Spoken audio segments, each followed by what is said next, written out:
bienvenue. Donc je remercie beaucoup Sandy Lemoyle de Prior Pays de Loire qui organise tout ça avec au sein de la communauté de pratique épilepsie Bretagne et Pays de Loire.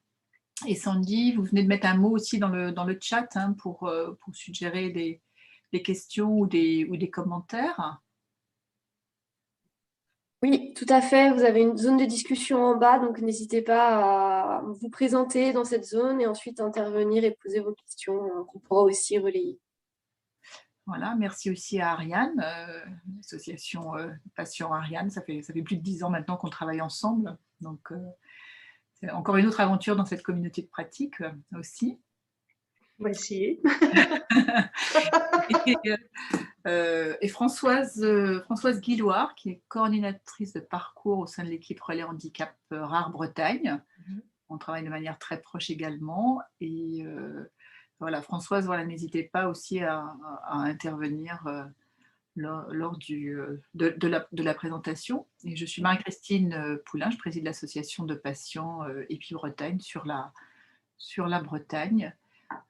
Nous avons créé un habitat inclusif il y a quelques années, comme certains d'entre vous le savent, et à cette occasion, on a travaillé aussi avec la CNSA au sein de notre fédération EFAP pour faire aboutir un dossier technique CNSA, épilepsie et handicap, qui aidait un petit peu les professionnels des MDPH à appréhender ce qu'est l'épilepsie. Voilà, donc ce sont des conversations qu'on a au sein de la fédération. Je vois aussi nos amis de ASD, de l'association Dravet, qui sont très en pointe sur ces sujets aussi de dossiers MDPH et de droit, en particulier pour des situations complexes. Donc je ne sais plus qui est là de Dravet. Ben, je vois c'est Marie Clochard. Oui, d'accord. Voilà, et puis la TEP, voilà, je salue la TEP. Je pense Gaëlle, ça doit être Gaëlle Quinton de l'ADMR, qui travaille avec nous, l'ADMR et le service d'aide à domicile sur l'habitat inclusif.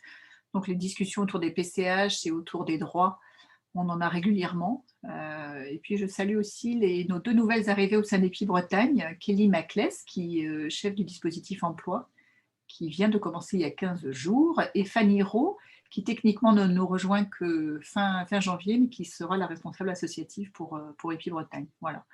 Donc n'hésitez pas, si vous souhaitez intervenir, à mettre quelque chose dans le chat, à allumer vos caméras. Voilà. Merci Marie. Parfait. Alors je vais partager mon écran et on y va. Alors, je ne suis pas sur le bon. Ça c'est là. Hop. OK.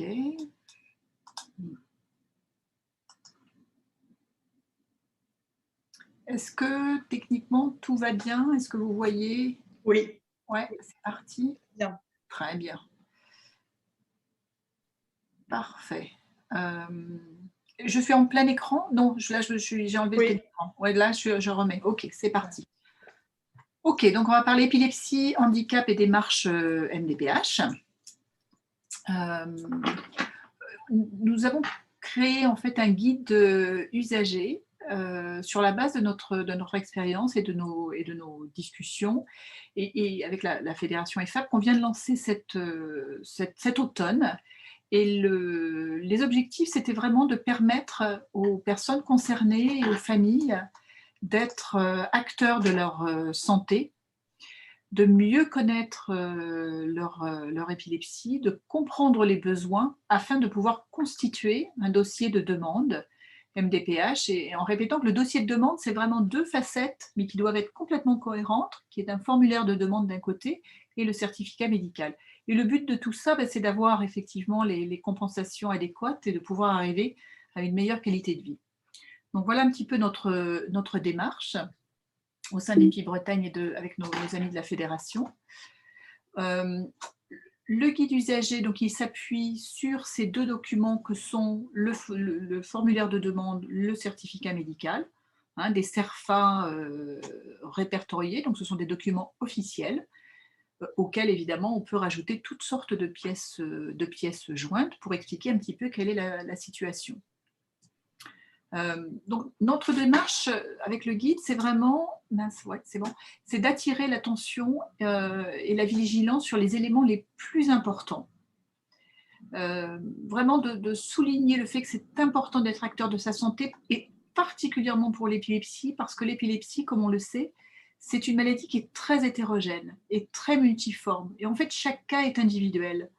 Moi, c'est quelque chose qui m'a frappée. Ça ne fait que 10 ans que je suis impliquée dans l'association. Mais le nombre de professionnels, parfois, que j'ai rencontrés, soit dans le sanitaire, dans le médico-social, parmi les pouvoirs publics, qui connaissaient l'épilepsie parce qu'ils connaissaient une personne épileptique ou ils avaient eu à accompagner des personnes, mais finalement qui avaient une vision parfois très cloisonnée de ce que c'était que l'épilepsie. Et donc l'idée de dire sur cette maladie-là, il faut vraiment que l'on soit acteur parce que la maladie, ce qu'elle implique et les retentissements en particulier au quotidien, on ne peut pas se dire que les autres vont savoir. L'épilepsie de l'un n'est pas forcément l'épilepsie de l'autre. Donc c'est à nous, chacun d'entre nous, les personnes concernées, les familles, d'être dans la communication de ce que l'on vit. Voilà.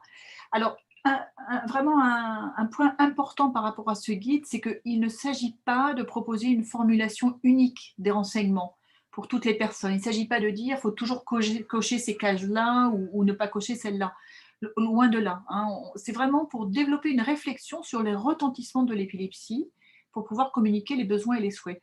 Aussi parce que, comme vous le savez, c'est une maladie que souvent on cache et souvent on minimise. Et on en parlait avec Kelly Maclès qui est là sur le chat hier. On se rencontrait dans le cadre de travail qu'elle va faire avec nous pour aider les personnes à l'insertion professionnelle, à leur insertion professionnelle. Souvent, on va entendre les personnes dire non, mais j'arrive pas à trouver du travail parce que je fais des crises. Et parfois, quand on commence à démêler les choses, on se rend compte que c'est pas que le fait qu'il y ait une crise. C'est aussi parfois ce qui va avec. Ça peut être aussi une lenteur, une fatigabilité, ça peut être tout ce qui peut se passer en dehors des crises. Donc la réflexion sur les retentissements de l'épilepsie, elle est vraiment importante. Et ce n'est pas quelque chose qui est facile, parce que peut-être aussi pour survivre avec cette maladie, on tend à se focaliser sur ce qui va bien. Mais là, si vraiment on veut présenter son dossier à un évaluateur MDPH, il faut vraiment que l'évaluateur ait les informations dont il ou elle a besoin. François, je ne sais pas si vous voulez rajouter quelque chose sur cette intro. Effectivement, je confirme qu'il est vraiment important de bien préciser quelles sont les conséquences fonctionnelles dans la vie quotidienne. Nous, l'équipe Relais, on est souvent sollicité par des familles qui ont des enfants, alors qui ont une épilepsie sévère, et souvent, donc, c'est dans le cadre d'une maladie rare. Et bien souvent, il est important de bien décrire ces troubles, quelles conséquences ont-ils. Alors, on voit bien que les troubles cognitifs vont affecter la mémoire, la concentration, l'attention. Donc, un enfant qui est scolarisé, forcément, il faut que les enseignants aient ça en tête. Et c'est vraiment important dans le formulaire de bien préciser comment ça se traduit au quotidien. Voilà, comme vous disiez, Marie-Christine, chaque situation est unique, et donc bien ne pas se contenter de dire le nombre de crises, mais bien expliquer ce que ça implique dans la vie quotidienne. Voilà, et donc on va y revenir en détail. Mais effectivement, on a essayé de s'évacuer un petit peu de la notion de fréquence de crise, parce que l'épilepsie, si l'impact était uniquement lié à la fréquence, ça fait longtemps que les choses seraient un peu plus faciles. Or, c'est pas ça, c'est vraiment les retentissements. Merci. Alors, voilà. Donc, on est parti du dossier technique CNSA épilepsie et handicap, et vraiment, en particulier les professionnels, enfin, je suppose que vous l'avez en tête, hein, ce dossier technique, mais c'est un dossier technique donc, de 2016, auquel on était plusieurs à participer. On avait 3 MDPH pilotes, la MDPH d'Ille-et-Vilaine, la MDPH de la Drôme et du Grand Lyon. Et puis, on avait aussi le centre de ressources phare, en particulier le docteur Patrick Latour, François Raffier, mes collègues des FAP, Thomas Gouillet et Françoise Thomas Vialette. Voilà. Et ça a été des travaux qu'on a fait sous l'égide de la CNSA, avec le docteur Tallier en 2016.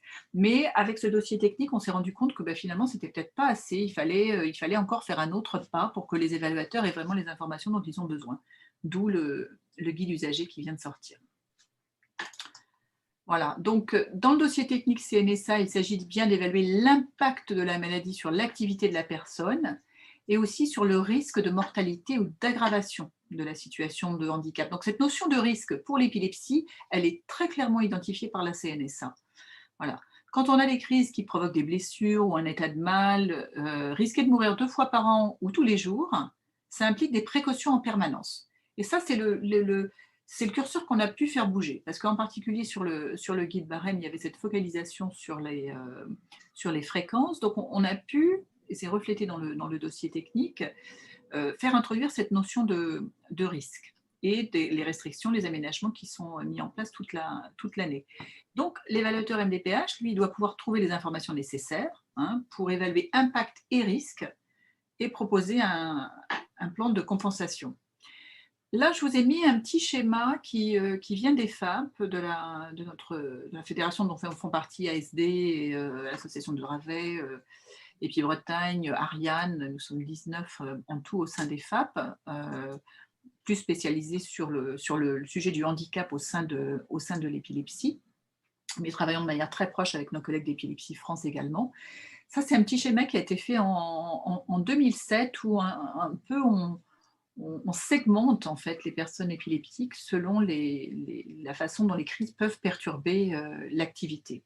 Voilà. Et là où on voit sont les difficultés en particulier, c'est l'évaluation des gens pour lesquels les crises perturbent l'activité, les 10 à 20% des personnes, ou alors les crises aussi avec risque de mortalité, morbidité. C'est là où les évaluations sont souvent les plus difficiles. Donc vous allez retrouver ça dans le dossier technique.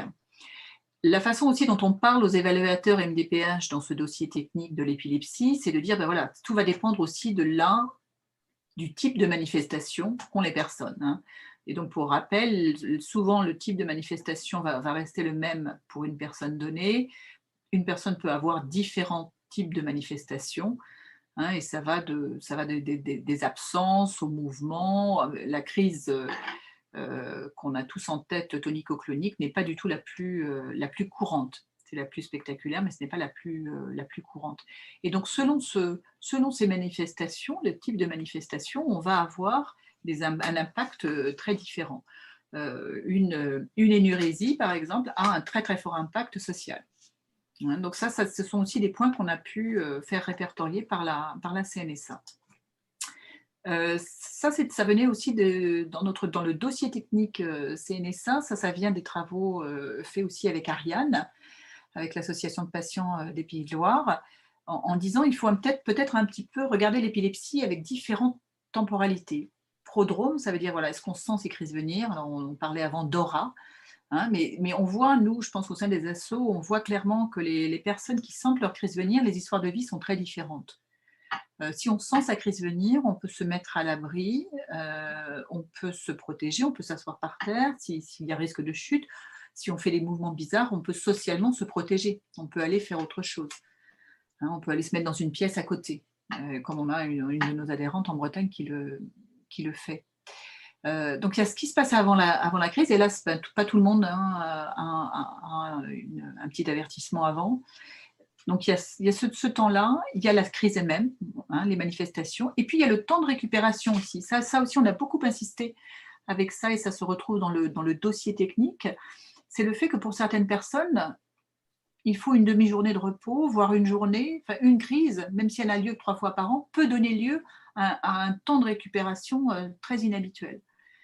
Ça peut être 10 minutes pour certaines personnes, mais ça peut être une demi-journée, voire une journée pour d'autres. Donc pareil, voilà, tout ça, ça fait partie des informations dont ont besoin les évaluateurs MDPH pour bien évaluer les retentissements de l'épilepsie. Dans le dossier technique, on a passé beaucoup de temps à répertorier donc quelles étaient les données essentielles. Et donc vous avez ça, page 28-29 du dossier technique. C'était les données générales, âge d'apparition des crises, étiologie, évolutivité, la prise en charge thérapeutique, qui bien sûr peut avoir un impact, toutes les données relatives aux crises elles-mêmes, les données relatives aux déficiences associées, et de bien aller les chercher, les troubles neurocognitifs, la déficience intellectuelle, les troubles psychiques aussi. La dépression est assez fréquente avec une épilepsie. Les données environnementales, Est-ce qu'il y a de l'isolement social? Quel est le projet de vie de la personne? Est-ce qu'il y a un habitat regroupé? Quels sont les aménagements du logement? Et puis tout ce qui est données fonctionnelles, les limitations d'activité et la restriction de la participation sociale. Donc voilà un petit peu la liste à la Prévert, j'ai envie de dire, sur laquelle on s'est mis d'accord avec la CNSA et le groupe de travail. Donc c'était de dire, ben voilà, les évaluateurs, ils ont besoin de ça. Or, les deux points qui ressortent, puisque ce guide il date de 2016, les deux points qui ressortent, c'est que l'importance de la qualité des informations, elle est là, mais en fait, souvent, ces informations-là, les évaluateurs ne les trouvent pas dans les dossiers. C'est ce qu'ils nous disent. Et c'est ce que continue à nous dire la CNSA. D'où l'idée de faire un guide. Ça, c'est une chose.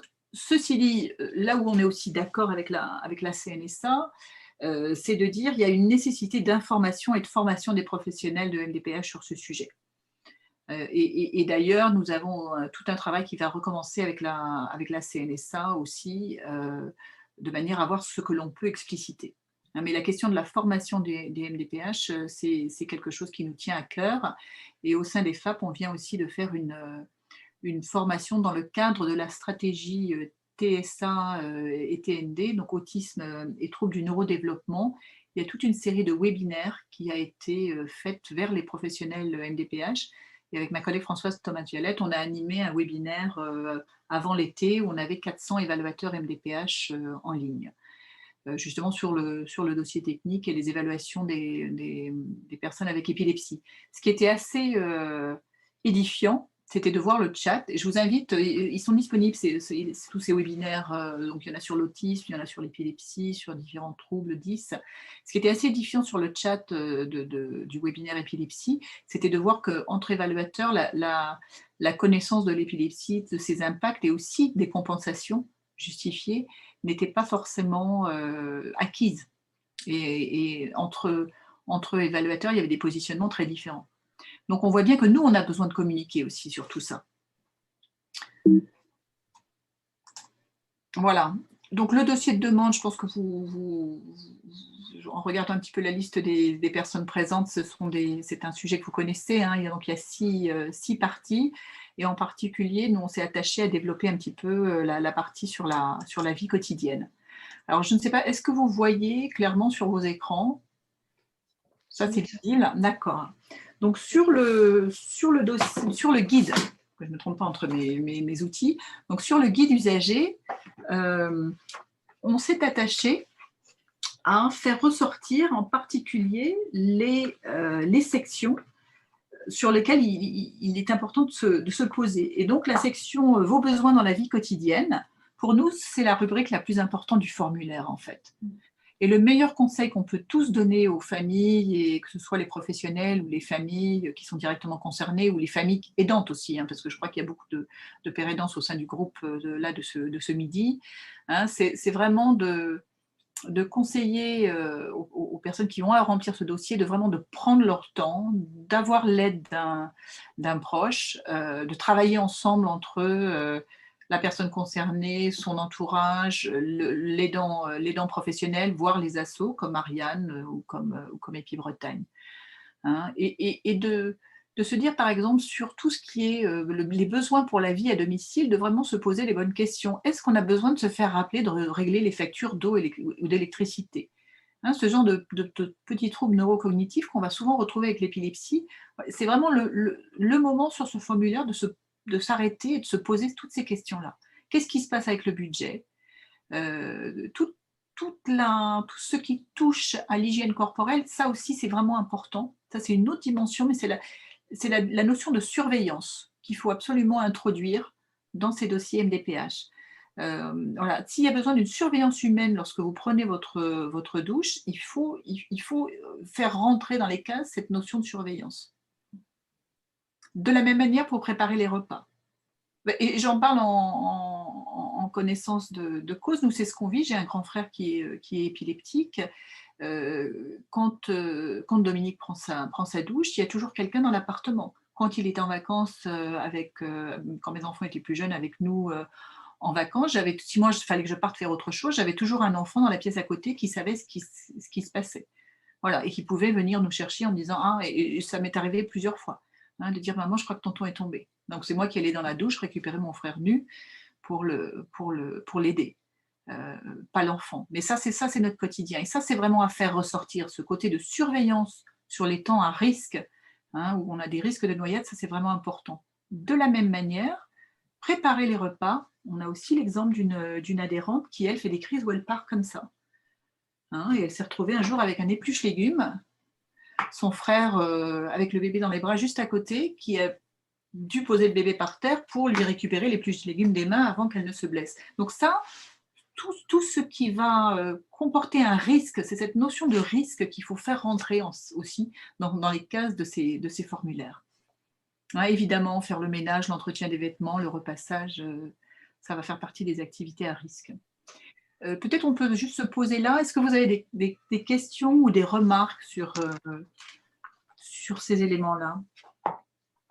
Alors, je ne vois pas le chat mais peut-être... je ne sais pas, Sandy, est-ce qu'il y a des choses sur le chat? Non, il n'y a pas de questions pour le moment sur le chat. D'accord. N'hésitez pas à allumer vos caméras et ouvrir vos micros. Non, nous sommes tous convaincus Oui, moi j'ai des questions, voilà. Je préfère demander de vive voix qu'écrire. Je ne me rappelle absolument pas dans le dossier de cette partie 6.20, besoin pour la vie à domicile, parce que pour moi, je trouve que c'est la plus importante. Ouais. Dans un dossier classique, je me rappelle de la partie, mais c'est dans le certificat médical plutôt, où on dit est-ce qu'on peut manger tout seul, est-ce qu'on peut se laver tout seul, est-ce qu'on peut... Bon, pour moi, c'est pas assez convaincant parce que des fois, je peux quand je fais pas de crise, mais quand je fais des crises, je peux pas du tout. Et je sais pas comment les remplir. Mon médecin, il dit non, mais après, on a une rubrique dans laquelle on ajoute, sauf en cas de crise. Oui, alors tu sais, là, il y a deux, en fait, il y a un nouveau dossier et il y a un nouveau certificat médical. Alors, je ne sais pas quand est-ce que tu avais rempli ton dossier la dernière fois. Je l'ai pris la dernière fois, c'était au mois de... Donc, j'ai fait un recours à mon dossier au mois de février, je crois. Et là, j'ai reçu une réponse hier que je comprends absolument pas. Où je l'ai fait, j'ai déposé le recours en février, j'ai reçu une réponse que non, et j'ai fait un autre recours ou quelque chose comme ça. Donc ça, c'est un nouveau dossier, c'est pour ça que je ne connais pas ça. On pourra reprendre tout ça ensemble, il n'y a pas de souci. Mais donc ça, cette section-là, B2, elle est dans le nouveau formulaire. Donc si ta demande date de pas trop longtemps, ça c'est ce formulaire. Alors je n'ai plus en tête exactement depuis quand, je ne sais pas si quelqu'un d'entre vous sait depuis quand ce formulaire est en... Je me perds entre les Covid et les différentes dates, mais je crois que ça date de 2020. Il me semble que toutes les MDPH au 1er janvier. Oui, ça fait à peu près un an, effectivement, Marie-Christine. Oui. Donc et sur le certificat médical, je vais y arriver parce qu'effectivement, il y a des recommandations très précises de la façon dont ce concept de surveillance peut être introduit par le médecin. Donc, j'y reviens, Flo. D'accord, ok. Bon. Voilà, donc l'autre rubrique qui est vraiment importante, et ça on reparlait avec Françoise tout à l'heure, c'est comment remplir la rubrique autres renseignements importants. Bien dire que pour une épilepsie qui est un petit peu compliquée, où on veut une AH, alors en général sur la RQTH ça va être plus facile, mais si c'est de l'AH, si c'est de la prestation de compensation du handicap, voilà, si c'est tout ce qui touche aussi bien sûr aux enfants, il faut absolument prendre le temps de remplir cette rubrique. Et puis on propose dans le guide une façon de remplir ces questions-là, ces pages 16. Voilà, une petite introduction, un exposé bref de la situation, la présentation des difficultés au quotidien et l'expression des besoins et des souhaits. Et donc, on parle en particulier de l'exposé de la situation médicale aussi, et d'où l'intérêt aussi de bien faire en sorte que ce soit raccord avec ce que le médecin va dire après. Donc voilà, je vous le mets là. On propose cette structure-là, l'introduction, la situation médicale, les difficultés au quotidien, parce qu'on est bien dans les difficultés au quotidien.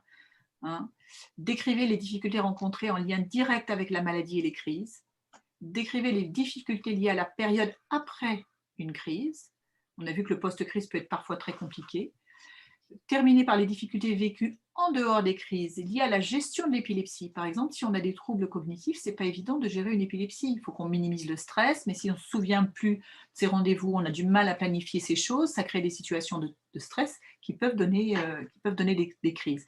Donc vraiment, ne pas hésiter à faire les associations entre stress et crise, entre problèmes de mémoire, fatigabilité et crise.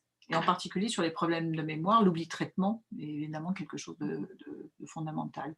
Et puis, faire une synthèse des besoins pour la rubrique concernée. Voilà, de quoi avons-nous besoin? La section aussi, où vraiment c'est important que tous au sein de notre communauté, et au-delà de notre communauté de pratique, mais de notre communauté plus générale, les éléments aussi vraiment importants, c'est ce que fait l'aidant. Que fait l'aidant familial? Le nombre de fois où on minimise ce qui est fait. Et donc là, en plus, c'est facultatif, ce feuillet-là. Mais les personnes qui aident au quotidien pour pallier au retentissement de l'épilepsie, ça vaut vraiment la peine de se poser et de réfléchir au rôle de l'aidant. Donc, encourager les personnes, encourager les familles à expliquer ce qui est fait. Voilà. Au niveau de l'organisation, au niveau de l'emploi du temps, est-ce qu'il y a une réduction du temps de travail de l'aidant familial?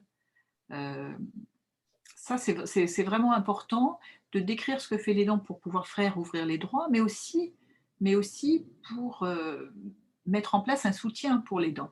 Et ça, c'est quelque chose où, au sein de notre communauté, on en parle beaucoup.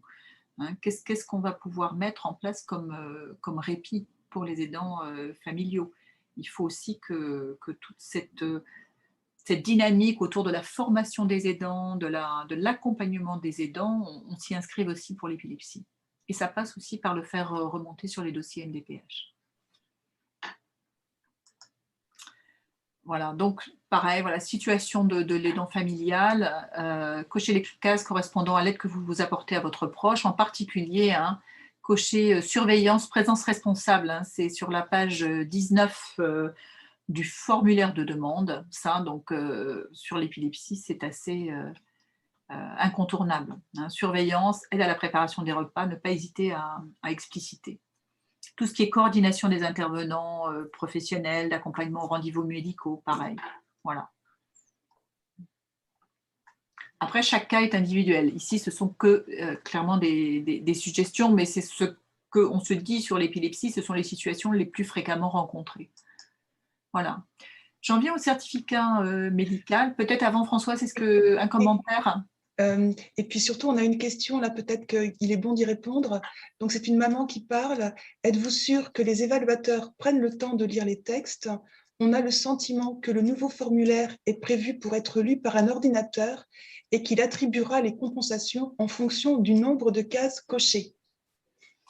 Oui, alors, effectivement, c'est toute la... Alors, il y a différentes choses. Les évaluateurs, on s'est mis d'accord en disant, ben voilà les données qu'il faut, voilà les données essentielles. Hein, je reviens à la page 28-29 sur le dossier technique. Voilà les données dont on a besoin, nous, pour évaluer les épilepsies. D'accord. Et puis après, on dit, bah oui, mais nous, on n'a pas vraiment le temps d'aller chercher des informations. C'est pour ça que parfois les compensations ne sont pas adaptées. OK. D'où l'idée de faire le guide, d'où l'idée de dire, d'accord, vous n'avez pas le temps, on s'est tous mis d'accord qu'on a besoin de ces données. Donc nous, on s'est dit, ben, comment on fait en sorte que les données leur soient transmises? Donc, de les mettre dans le formulaire. Donc, effectivement, bah oui, il faut cocher un maximum de cases. Il faut réfléchir au maximum sur les différents retentissements. Et le commentaire sur effectivement ce côté un peu aléatoire, on ne sait pas d'une MDPH à l'autre, voire d'un évaluateur à l'autre ce qui va se passer, je pense qu'il est tout à fait ressenti. Il est tout à fait ressenti, et pas que pour les personnes épileptiques. Hein. Je siège au Comité national consultatif des personnes handicapées, et ça, sur la commission ressources, ce sont des discussions qui reviennent régulièrement. On se sent quand même un peu malmené. Je vous parlais du webinaire que l'on a fait. Je vous invite vraiment à aller l'écouter et regarder dans le chat. On voit bien qu'il n'y a pas, pour le moment, il n'y a pas forcément de consensus sur les évaluations. Et ce n'est pas que pour l'épilepsie, mais particulièrement sur l'épilepsie. Mais de toute façon, on pourra faire améliorer les choses déjà nous-mêmes, qu'en nous posant la question bien clairement déjà pour nous, du retentissement de notre maladie ou de la maladie de notre proche. Donc de toute façon, ça passe déjà par poser les choses, mettre des mots sur des retentissements, cocher les cases. Mais c'est vrai que c'est un processus, on a une maman au sein d'Épi Bretagne qui a l'habitude de dire que c'est un processus très violent, ce processus de remplissage de dossiers, où il faut se mettre à nu et regarder tout ce qui est compliqué, c'est sûr. Après, le mieux, on y va les yeux ouverts sur nos difficultés, on donne les informations, et puis après, oui, et c'est là où je vous invite, si ce n'est pas déjà le cas, à vous rapprocher des associations. C'est effectivement en étant militant au sein des associations pour faire remonter les difficultés que l'on a, qu'on fera bouger les lignes. Mais je soutiens complètement votre commentaire. C'est pas facile. Si c'était facile, on n'aurait fait ni dossier technique, ni guide. Et c'est un chemin. Voilà, ce sont 2 outils. Mais on a encore beaucoup de lignes à faire bouger. Il y a d'autres commentaires, c'est ça peut-être que je vois là. Oui, on a un autre commentaire. Auparavant, il y avait le projet de vie. Maintenant, il n'est plus demandé. Justement, c'est une bonne question. Mais si, voilà, c'est ça. C'est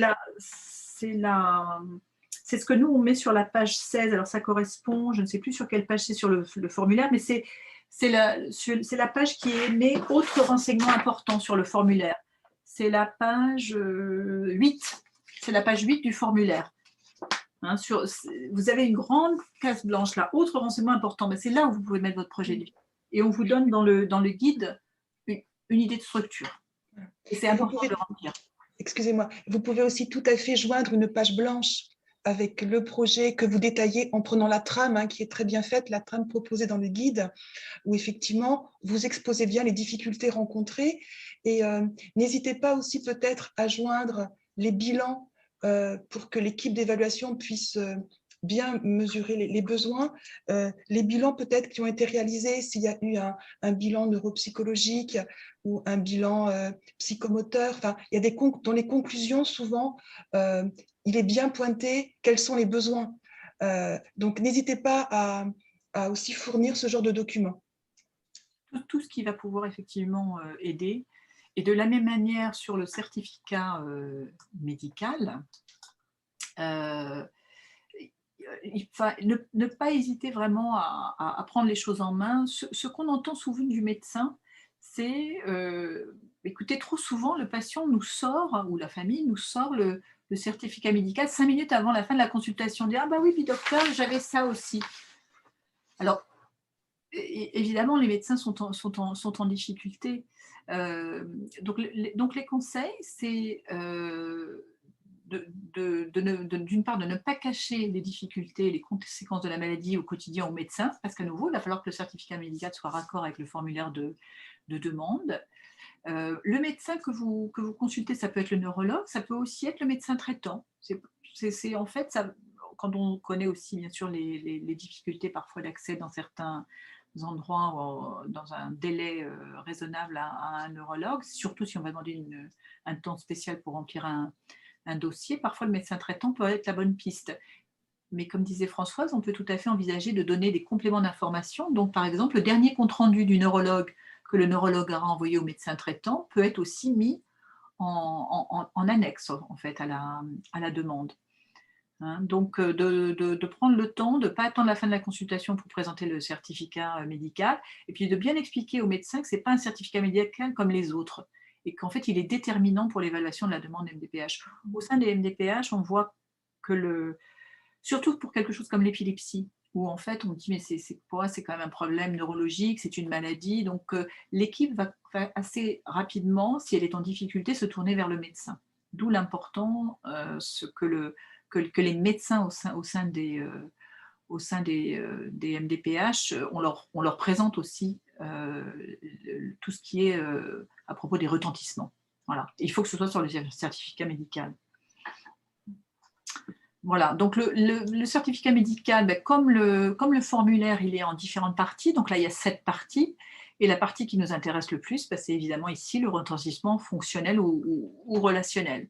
Votre médecin n'est pas forcément là avec vous au quotidien. Hein. Le docteur Birabin, avec lequel on travaille de manière très proche, qui est le président du Comité national de l'épilepsie, dit le Le neurologue, c'est comme le gendarme, c'est pas comme le gendarme, pardon, il n'est pas toujours là au bon moment.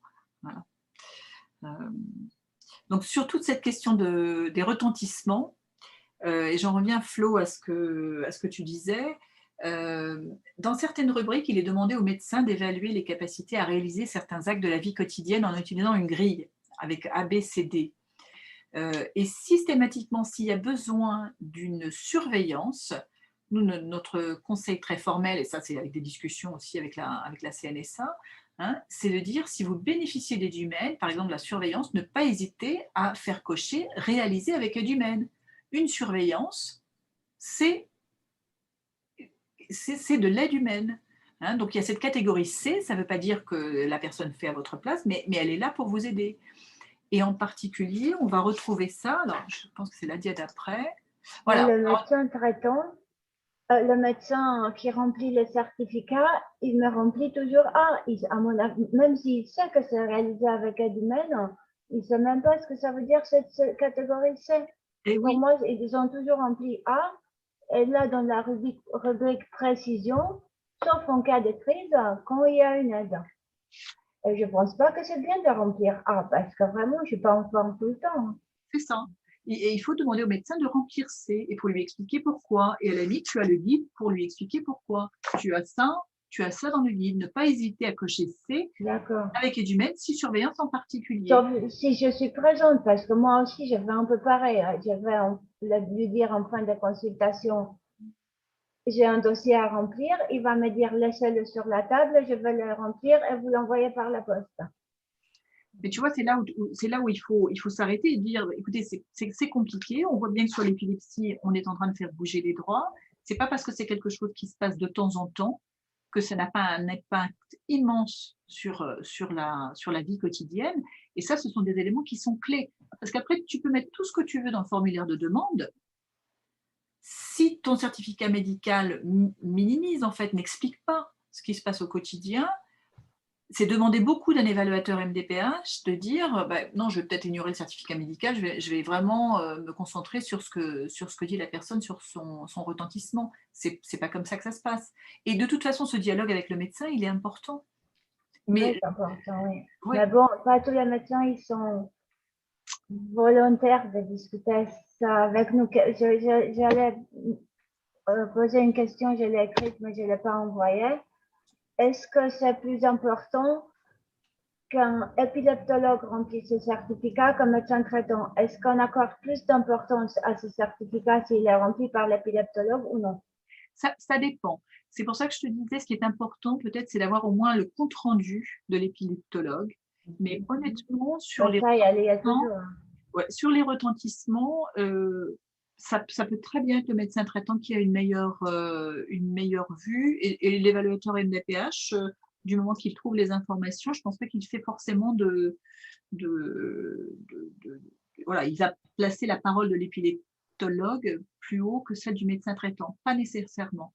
Par contre, ce que l'on sait, je sais qu'on a des collègues de la TEP, là, hein, les assistantes sociales de la TEP sont en ligne aussi, enfin, je crois que je les ai vus passer, s'enregistrer. Évidemment, quand on a un dossier qui est tamponné la TEP ou qui est tamponné l'équipe relais handicap rare, enfin voilà, où il y a eu de l'aide, évidemment, ça va davantage porter. Donc aussi, ne pas hésiter à se rapprocher des réseaux de professionnels. Ça va être important. Mais honnêtement, nous, notre expérience sur le terrain, je ne sais pas si Ariane, vous avez des commentaires là-dessus, mais notre expérience sur le terrain, c'est que il nous est arrivé d'avoir des certificats médicaux pour les usagers de neurologues qui étaient très fermés, qui étaient très axés crise, et vraiment en disant écoutez, moi, la patiente, je la vois une fois par an, moi, je ne peux pas commenter le reste. Et en fait, en disant non, ça ne va pas bien expliquer ce qui se passe. Et d'avoir un bien meilleur certificat qui vraiment regarde la globalité de la personne par le médecin traitant.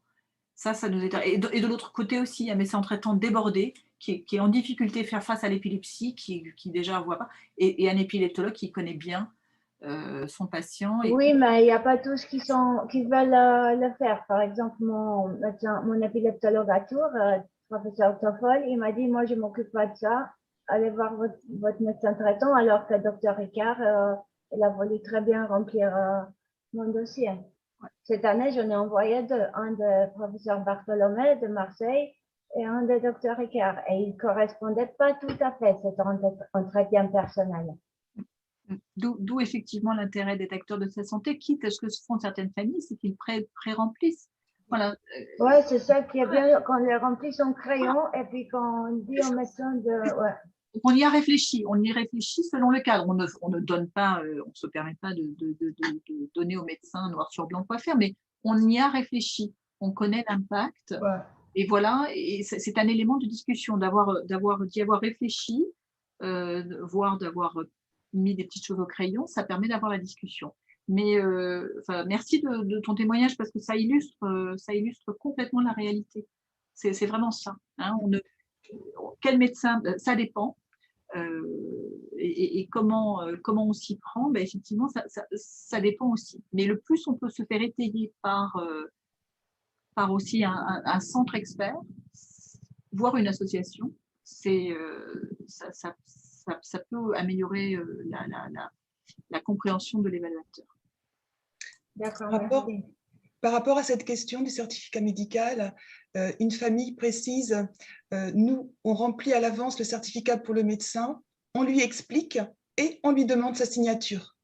Donc, effectivement, c'est bien de pouvoir pré-remplir. Et nous, au niveau de l'équipe relais, ça nous arrive également, hein, quand nous rencontrons les familles, de pré-cocher au crayon papier et on leur demande bien sûr ensuite de prendre un temps avec leur médecin, de ne pas négliger ce temps-là et de ne pas le faire à la va-vite comme ça en fin de consultation. C'est vraiment important que ce dossier soit bien rempli et qu'il soit cohérent, qu'on ait une cohérence entre le formulaire et le certificat médical. Si vraiment on veut que les évaluateurs aient le maximum d'informations et puissent notifier ce dont la personne a besoin. Mais le problème, c'est qu'il nous faudrait un rendez-vous spécialement pour remplir les certificats. Et les médecins, ils n'ont pas le temps de nous donner un rendez-vous tous les 6 mois. Pour des situations complexes, compliquées, avec le médecin traitant, c'est quelque chose qui est tout à fait possible. Hein. Avec le médecin traitant, c'est possible, tout à fait. Oui. Et puis aussi, au niveau des neuropédiatres, je pense que c'est un peu plus facile. Je ne sais pas, Marie, si vous voulez intervenir, mais effectivement, hein, avec les neuropédiatres, oui, mais bon, c'est toujours plus facile avec le médecin traitant qui connaissent mieux les enfants. Le neuropédiatre, souvent, on commence le rendez-vous avec 1 heure de retard, donc on a déjà tout le bilan sur l'épilepsie à faire. C'est un rendez-vous spécialisé, c'est toujours plus approprié, quoi. Et je pense que le médecin traitant a plus de temps et il peut faire une double facturation pour des dossiers spécifiques. Je crois que maintenant, c'est autorisé.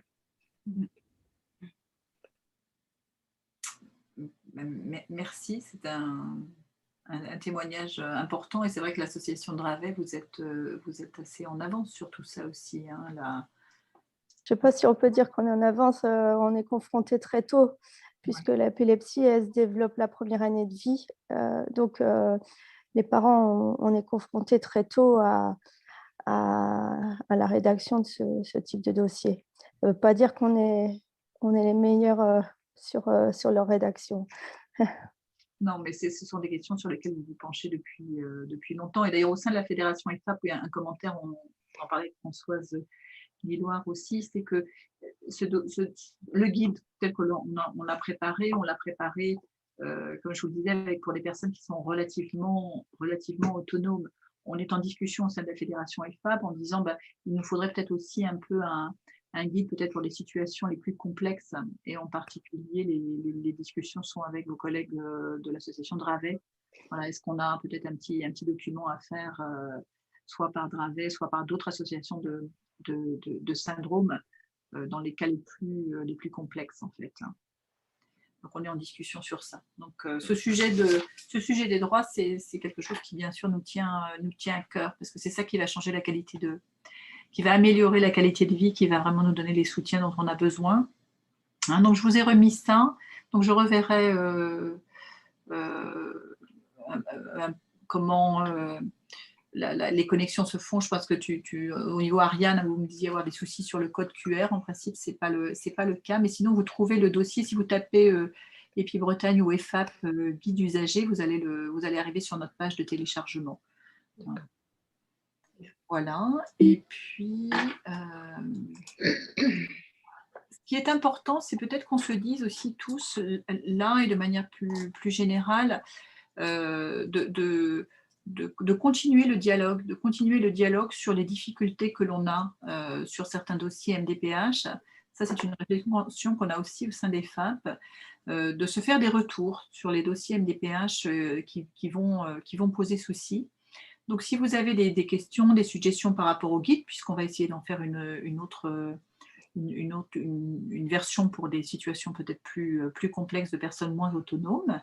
Si vous avez aussi donc des retours sur des dossiers qui posent souci, n'hésitez pas à nous contacter sur la boîte epi.bretagne@gmail.com.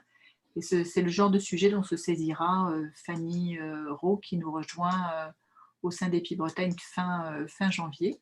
Mais cette question des droits, c'est effectivement quelque chose qui va rester sur notre feuille de route des 2-3 prochaines années en priorité.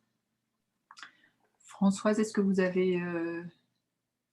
Voilà, par rapport à ce dossier, moi je serais tentée de dire, mais on l'a déjà pointé, ne pas rester seul, donc se faire accompagner. Alors bien sûr, adhérer à une association. Nous, dans toutes les familles que nous rencontrons, nous parlons d'EPI Bretagne. Et puis, n'hésitez pas à solliciter l'équipe relais. Alors, nous avons au sein de notre équipe une assistante sociale et on est là aussi pour aider les familles Alors, certaines familles sont plus outillées que d'autres, ont déjà un petit peu connaissent davantage le jargon, connaissent davantage les rouages, mais n'hésitez pas à vous faire accompagner en étant au sein d'une association entre familles. Vous pouvez aussi vous épauler. Et puis, il y a des structures. Si votre enfant ou la personne est dans un établissement, souvent, il y a une assistante sociale. Nous, on peut aussi venir pour vous soutenir. Mais n'hésitez pas, parce que ce document est essentiel pour qu'ensuite on puisse avoir des droits. Alors, ça peut être la PCH, aide humaine, ça peut être tous les droits possibles, mais pour que la commission puisse statuer, il faut vraiment qu'elle ait bien connaissance de la situation et dans la vie quotidienne. Merci. N'hésitez pas à ouvrir vos micros. On a peut-être encore 2 ou 3 minutes si vous avez des commentaires, des suggestions, un retour. Oui, juste bonjour. Geneviève Dubois, donc assistante sociale à la TEP. Bonjour. Voilà, oui, donc je m'étais absentée, mais ma collègue, donc Julie Gaillard, donc une nouvelle assistante sociale qui est arrivée au mois de juillet. Donc voilà, on est toujours 4 sur l'établissement. Donc, elle me disait ce que vous disiez tout à l'heure par rapport au fait qu'au niveau de l'établissement de la TEP, c'est vrai que quand il y avait le tampon du médecin, ça pouvait aider au traitement, à l'étude du dossier.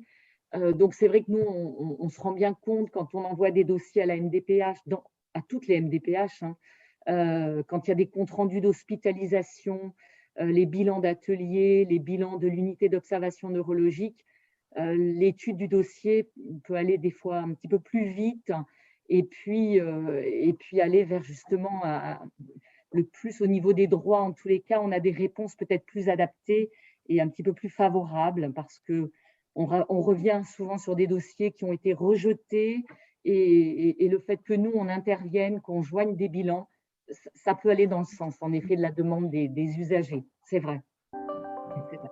C'est intéressant parce que vous parlez de compte rendu d'atelier, et ça, c'est vrai que ce sont des choses aussi auxquelles les gens ne penseraient pas forcément, mais c'est ne pas hésiter à mettre tous les bilans, les comptes rendus. Les bilans de stage, tout ce qui peut aller dans le sens, en effet, d'une demande d'orientation, même d'une demande de droit à l'allocation adulte handicapé. Donc, voilà. Alors, après, tout ce qui est prestations de compensation pour le handicap, c'est vrai que parfois…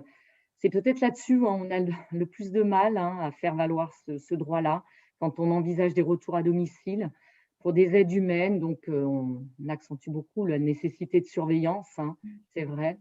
L'éligibilité, en fait, à la PCH aide humaine pour l'épilepsie, elle passe vraiment par la dimension de la surveillance. Hein. Si on Ouais. 45 minutes de surveillance, on a l'éligibilité.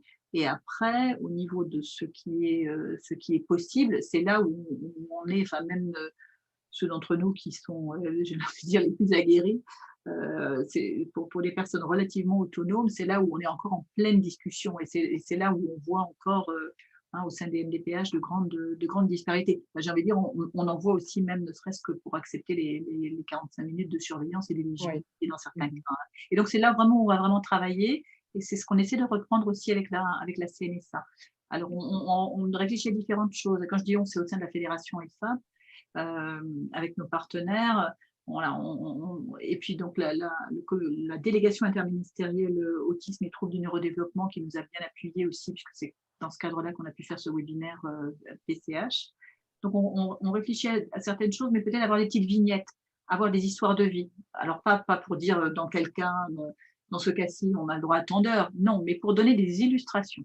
D'où le fait que voilà, cette dernière dia là, c'est des retours. On a besoin de travailler tous ensemble peut-être sur les retours et peut-être de se faire au sein de notre communauté de pratique un petit groupe de travail droit MDPH où on essaie de regarder un petit peu d'un endroit à l'autre ce qui se passe sur les dossiers. Voilà, donc on reviendra vers la communauté de pratique pour mettre tout ça en place.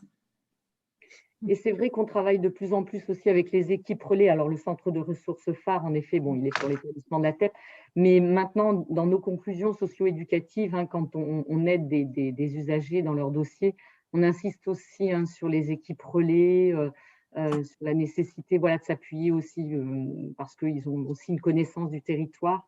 Donc, voilà. Et les MDPH, je pense qu'elles connaissent de mieux en mieux, en fait, les équipes relais. Donc, il y a vraiment un travail, on voit bien ce travail de réseau et ce maillage, en fait, qui est de plus en plus important dans les situations. Tout à fait. Oui. Pour ce qui est de la Bretagne, l'équipe relais, effectivement, on travaille avec chacune des 4 MDPH et on connaît les référentes, on a des rencontres d'interconnaissance au moins deux par an, et donc ce qui permet sur un dossier, quand on veut même accélérer le traitement d'un dossier, voilà, on les contacte directement, on vient vraiment en appui. Quand il y a incompréhension, ça nous arrive vraiment d'être médiateur entre la famille et la MDPH, et donc cette relation de confiance permet, dans la plupart des cas quand même, que les situations soient bien traitées et qu'on comprenne davantage en fait quelles sont les difficultés rencontrées au quotidien. Mais voilà, souvent les personnes de la MDPH nous rappellent en disant mais là, on ne comprend pas bien, voilà, finalement la crise là, et parfois en même temps la famille n'a pas forcément bien renseigné en disant mais c'est aussi un peu notre rôle, on est parents, alors il faut bien expliquer de part et d'autre, pour que les évaluateurs puissent statuer, il faut leur donner le maximum d'informations, et nous on est là pour contribuer à faire ce lien. Oui, c'est vrai que des fois les familles hésitent en fait à donner des informations parce que pour eux, ils vivent tellement ça au quotidien qu'ils ont l'impression que c'est inutile en fait de donner plus d'informations. Ils banalisent un petit peu le fait de… Mais ça, on le sait, c'est tellement notre quotidien. Oui, mais c'est ce qu'on dit souvent aux familles, mais les MDPH, voilà, elles ont besoin de savoir vraiment le quotidien que vous vivez, le quotidien de votre enfant, de votre fils ou de votre fille en fait. C'est vraiment nécessaire d'aller, de décrire, de donner… Enfin, moi, j'insiste beaucoup sur la nécessité d'expliquer, voilà, même si c'est une journée complète, mais voilà comment ça se passe en fait. C'est tout à fait ça, et c'est pour ça que la rubrique aidant familial, elle est importante. Et puis il y a un petit renseignement complémentaire, donc on peut être, c'est assez libre ce qu'on peut mettre dessus. Mais on en revient à ce que je disais aussi tout à l'heure, c'est que c'est plus facile de se dire ah ben non, mais il n'a pas de travail parce qu'il y a des crises. Mais en fait, quand on commence à éplucher un petit peu, on se rend compte que ben non, parce que le retentissement de la maladie, c'est pas que la crise. Il y a aussi plein d'autres choses, ça peut être l'effet secondaire du traitement, etc. Et puis aussi, ce que dit notre famille bretonne, là, c'est violent comme processus de se mettre à c'est vrai. Le tout premier dossier MDPH qu'on a rempli avec mon frère, c'était en octobre 2011. Mais c'était magnifique, c'était une histoire de vie magnifique. Il fallait juste un petit peu d'aide pour pouvoir rentrer dans un habitat inclusif. On était au pays de, voilà, la vie était belle, on avait juste besoin d'un petit peu d'aide. C'était pas en disant que la vie était belle et qu'on faisait avec ce qu'on avait et que tout allait bien se passer, mais que si on pouvait avoir un petit étayage, c'est pas comme ça qu'on allait pouvoir ouvrir les droits. Mais notre premier dossier, même le médecin traitant, il avait mis retentissement sur l'ancien certificat médical, il avait mis RAS. Et puis quand même, il avait peut-être eu un petit doute, il a mis pas de permis de conduire. Et c'était tout. Et maintenant, le dossier, il est complètement différent. Et on a pris du temps à regarder le retentissement. Mais ce n'est pas quelque chose qui se fait rapidement non plus. Tout à fait. Ce n'est pas quelque chose de facile à faire. Ouais. D'où la nécessité d'être accompagné, je pense. Complètement. Je vous propose de clore, puisqu'on est en train de déborder un petit peu, mais voilà, de continuer le dialogue au sein de la communauté de pratique. Voilà, mille merci à Prior de nous avoir tous mobilisés cette semaine, et puis bonne continuation pour le reste de la semaine. Mais vous avez le mail, donc ne pas hésiter à continuer le dialogue. Merci beaucoup Marie-Christine pour votre intervention. Merci Françoise de votre aide. Merci beaucoup. Bon après-midi. Merci, au revoir. Au revoir.